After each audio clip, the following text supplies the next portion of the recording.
I'm going to be sharing with you the 3 most expensive mistakes that I see on new build projects at all various stages of the build so you can help avoid them. But first, I'm Christine, licensed general contractor here in Southern California and holistic construction consultant on projects nationwide. So I'm going to give you these 3 big steps that you can simply avoid so that you don't end up with these costly mistakes, and really how you can learn from what these projects solve. The first one is one of the biggest things that just go sideways on projects, but they're also one of the most costly. Number 1 has to do with the enclosure and moisture. So the enclosure refers to the exterior of your home. Think of the enclosure as your foundation, your exterior walls, and then your roof, attic. And those are the most important elements of your home. Oftentimes when I'm consulting on a project, that is the first conversation that we're having because 1, we don't want you to have to squinch your budget to value engineer is what it's referred to as, but to value engineer and start to use less robust materials on the exterior. But here's an example of a project that was in Los Angeles recently, and it had mold and water damage, and devastating story because mold and water damage are never planned for, neither are they ever saved for. So there's no funds for when a mold event is going to occur. But this particular project was about 10 years old. There was mold that was discovered within one of the bedrooms, but it just became an onion and it just kept peeling back and more mold was found and the interior of the home became completely gutted. So this 10-year-old home was gutted on the interior, and it was discovered that the windows that were originally installed had been leaking. And so they had gone through rounds of replacing the windows, rather, not repairing, but replacing the windows, having a new contractor come in. Those brand new windows leaked, brand new, just installed. And they had gone through 3 different contractors. The first contractor wasn't going to repair them. They ended up needing to get their money back from that contractor, brought in a new contractor who then was making stucco repairs. That contractor did a terrible job. There's now a 3rd contractor where the home is gutted on the interior. And when I was brought into the project after these failed contractors, it was determined that the building paper and the stucco and the windows, they were all still leaking. Nobody had planned for a 10-year-old home to go through a mold remediation to now be gutted on the interior and the exterior. It's a big financial burden, not to mention being displaced from the home. And that's when I got brought into the project. So enclosure mistakes are very costly and very critical.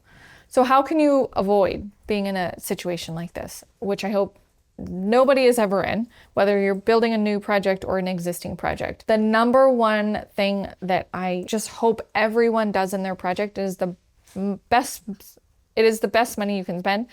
It has to do with the quality control of the exterior.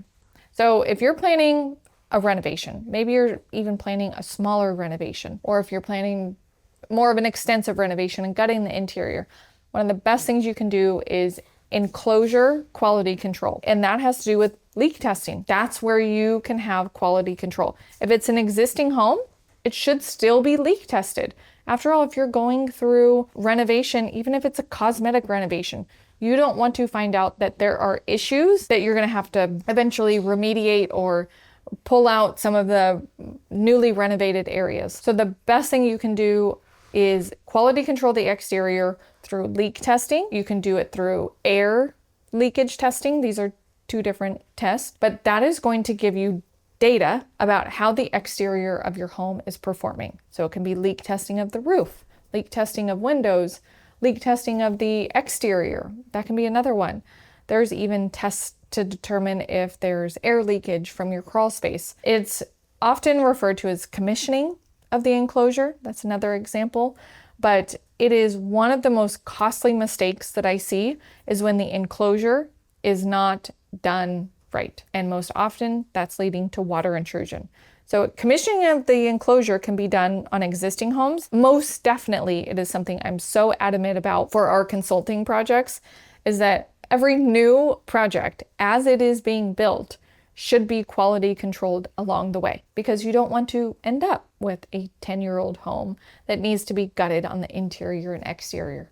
Nobody plans for that, and nobody is certainly expecting that when they're buying that home. Number two is going to be related to off-gassing of materials. This is a big one that gets overlooked, especially in new construction. So off-gassing, most of the time people think of it as off-gassing of furniture or off-gassing of paint or off-gassing of different building materials. And every building material will off-gas to some effect, unless it's a completely inert product, which means it's in equilibrium and it's not going to off-gas at all. But everything that you bring into your home is off-gassing to some degree. It can get really costly if you are off-gassing an entire home. This was a topic most recently on a project where the owner requirements was that the threshold of the home, that there was 0 VOCs of any kind. The only way to truly test that is through like lab testing, like sending products to a lab, sending samples of building materials to a lab and having it chamber tested. Formaldehyde testing, VOC testing is very costly. To send something for VOC testing for one test is upwards of $4,000 in a controlled chamber test. That's going to get very expensive if the parameters for the project are 0 VOC. Now, you can look at the safety data sheets of each material if that's something that you're wanting to set as a project requirement. But off-gassing of building materials can be really costly, really time-consuming, and expensive. One, if you are one that wants to test building materials, but two, the off-gassing process can be really lengthy, but it doesn't need to impact your schedule. That's another element of how much is it going to actually affect your construction schedule, because there's time associated with that as well. So off-gassing of building materials is most commonly going to be furniture is one, cabinetry, or like finished carpentry that's painted or stained, that's another. And then third would be related to flooring materials. I don't see a ton of carpet used on projects anymore, but carpet is a big one. Plank flooring, like your wood flooring, is another one. And the other would be paint. So off-gassing of materials is sometimes considered baking. That I've seen that as a strategy where a home is elevated in heat, because heat helps accelerate off-gassing. That is sometimes used. But there's a really simple way to avoid off-gassing of a lot of your materials in your home, is to simply start with not putting in building materials that have formaldehyde and VOCs. A big one is your insulation. So the insulation that's going in all of your exterior walls, maybe some interior walls, and then also what's happening up in your attic. The insulation of your home by volume, like if we look at the volume of your home, insulation is a big part of that. And simply by just selecting an insulation that doesn't have formaldehyde is a really good step in avoiding having to do this off-gassing period. Some insulation options would be a sheep's wool insulation, like Havelock wool. They're not using formaldehydes and VOCs. There are some mineral wool suppliers that either have very low formaldehyde or none at all. There's rock wool insulation does have a small amount of formaldehyde. They have an interior wall insulation, which I believe is called AFB EVO, and that doesn't have any of the formaldehyde in their binder, but that's only an interior wall insulation. So look at the safety data sheets for the type of insulation that you're considering, because I think that's one that really moves the needle in the name of avoiding costly off-gassing. The last note on off-gassing has to do with spray foam. Spray foam is one that's getting talked about quite a bit, because although the manufacturer data states that it doesn't off-gas or that it cures within 24 hours and no longer off gases. There are some owners that are reporting that it is continuing to off gas years and years later after the installation.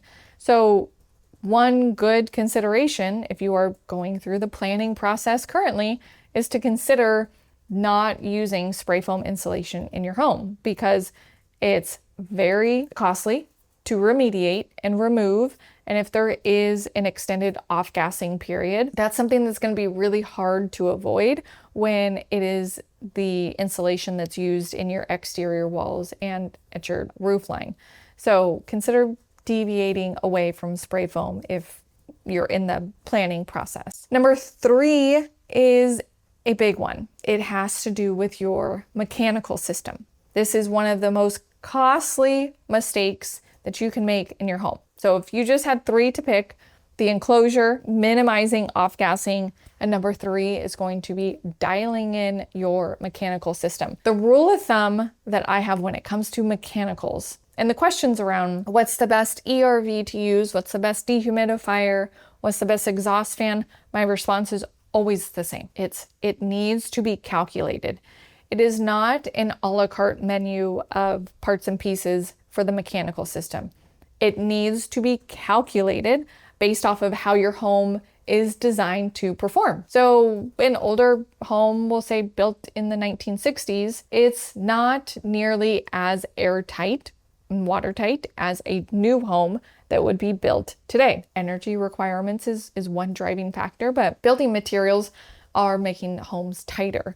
So a mechanical system for an existing home is going to be different than what a new construction home would need, simply because of how much fresh air it needs to bring in and how much dehumidification it needs to have. But the mechanical system is a very costly mistake.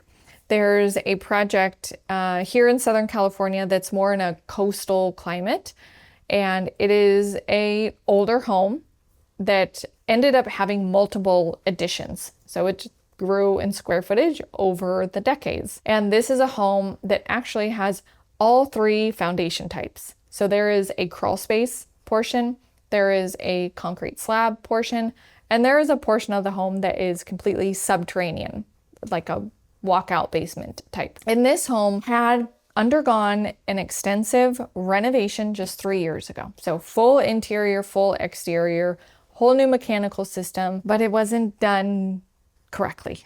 It wasn't done where the home would actually be healthy. It was more of a cosmetic renovation. This is not the fault of the owner, and the contractor wasn't negligent necessarily. They were just doing a cosmetic renovation. But what happened on this project is there were no calculations of any kind for the mechanical system, and the homeowners had gone away on vacation for about 6 weeks. And when they came back, the entire closet, all of the clothes in it, were covered in mold. And it was not because of a water leak necessarily. It had to do with, one, the home's performance. It wasn't completely airtight or watertight. It was an older home that had been renovated. But 2 is the mechanical system was completely insufficient. The closet alone had no air supply return. It had nothing. And the closet portion was a subterranean portion of the home. So it just was dark. It was humid in there. It had no air movement. It was a big mess. And so the mechanical system had other issues in the home, but it wasn't properly calculated, not properly sized. There was no dehumidification and there was no fresh air that was happening. So it was just simply an air handler, heating and cooling, and it wasn't properly laid out. So the mechanicals are one of the most important things that you can do in a renovation or a new build, and it's very costly. It's very expensive to either upgrade ductwork or your mechanical system, especially after drywall is already installed. So I'm a big proponent of properly designing mechanical systems. Every project that we consult on, we bring in our mechanical designer to be looped into the project as an option to have properly calculated and designed mechanicals. It is money well spent. So those are 3 big expensive mistakes that I've seen, unfortunately, many times on projects when we're either brought in late into the project or were brought in after there's already been failures.